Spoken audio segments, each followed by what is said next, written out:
5 വയസ്സായ ധ്രുവനാണ്. അവൻ്റെ കയ്യിൽ നിന്നാണ് നമ്മൾ പഠിക്കുന്നത്. തപസ് എന്ന് പറഞ്ഞാൽ എന്താ? 5 വയസ്സായ ഒരു കുട്ടിയെ സുനിധി എത്ര വിശ്വാസത്തോടു കൂടിയാണ് കാട്ടിലേക്ക് പറഞ്ഞയച്ചത്. ഈ രാജധാനിയിൽ നിനക്ക് അച്ഛൻ്റെ മടിയിലിരിക്കാൻ സാധിക്കില്ല എൻ്റെ പൊന്നുമോനെ. നിൻ്റെ ചെറിയമ്മ പറഞ്ഞതാണ് ശരി. എന്താ പറഞ്ഞേ? അച്ഛൻ്റെ മടിയിലിരിക്കണം എന്ന് വെച്ചാൽ നീ ചെത്തുപോയിട്ട് എൻ്റെ ഗർഭത്തിൽ ജനിച്ചാൽ പറ്റും, അല്ലെങ്കിൽ പറ്റില്ല എന്ന്. അതന്നെയാണ് ശരി. ഇത് നിനക്ക് മാത്രമല്ല, ഈ അനാദരവ് എനിക്കുമുണ്ട്. നിൻ്റെ അച്ഛൻ എന്നെ ഒരു ധർമ്മപത്നിയോ ഒരു രാജ്ഞിയോ ഒന്നും ആയിട്ട് കാണുന്നില്ല, വേലപ്പെണ്ണ് പോലെയാണ് കണക്കാക്കണത്. അപ്പോൾ ഈ രാജധാനിയിൽ നീ ഉദ്ദേശിക്കുന്നതായ ഒരു വിലയോ നിലയോ ആദരവോ ഒന്നും നിനക്ക് കിട്ടില്ല. അതുകൊണ്ട് ഞാൻ തുറന്നു പറയണു, എന്ത്, ഒരു നിമിഷം ഈ രാജധാനിയിൽ നീ ഇരിക്കരുതെന്ന്. പിന്നെ എന്തു വേണം? നേരെ മധുവനത്തിരിക്കുക പോകൂ. അവിടെ പെരുങ്കാട്ടിൽ ചെന്ന് കൂടി മഹാവിഷ്ണുവിനെ നിൻ്റെ മനസ്സിൽ എങ്ങനെ തോന്നുന്നുവോ അങ്ങനെ നീ ആരാധിക്കുക, ധ്യാനിക്കുക എന്നാണ് പറയണേ. എങ്ങനെ തോന്നണമെന്ന് കേൾക്കുന്നുണ്ടോ നിങ്ങൾ? ഭഗവാനെ ഭജിക്കുന്ന സമയത്ത് ഒരു വിധിയും നിഷേധവും ഒന്നും നോക്കേണ്ടതില്ല. നമ്മുടെ മനസ്സിൽ ഈശ്വരനോട് ഒരു ആശ്രയബുദ്ധി ഉണ്ടായാൽ എല്ലാമായി. അപ്പോൾ 5 വയസ്സായ കുട്ടിയോട് പറയുകയാണ്, നിൻ്റെ മനസ്സിൽ എങ്ങനെ തോന്നണോ അങ്ങനെ നീ ആരാധിച്ചോ എന്ന്.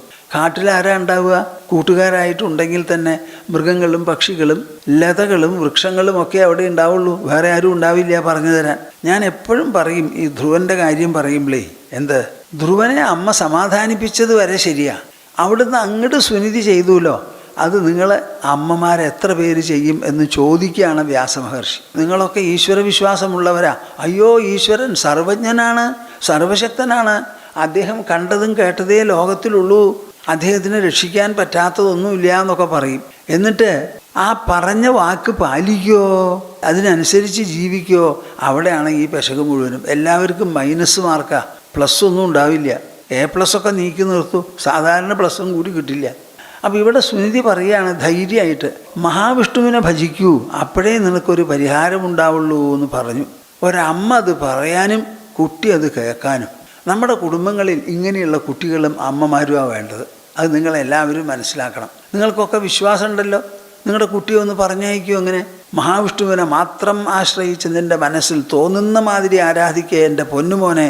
നിൻ്റെ കൂടെ ആരും വരില്ല, ഞാനും വരില്ല, നീ മാത്രമേ ഉണ്ടാവുള്ളൂ, വയസ്സ് 5 ആയിട്ടുള്ളൂ. ഇതൊരു വലിയ ചോദ്യമാണ് ശ്രീമദ് ഭാഗവതത്തിൻ്റെ. എല്ലാവർക്കും ഭക്തിയുണ്ട്, ഈശ്വരനെ സമ്മതിക്കുന്നുമുണ്ട്.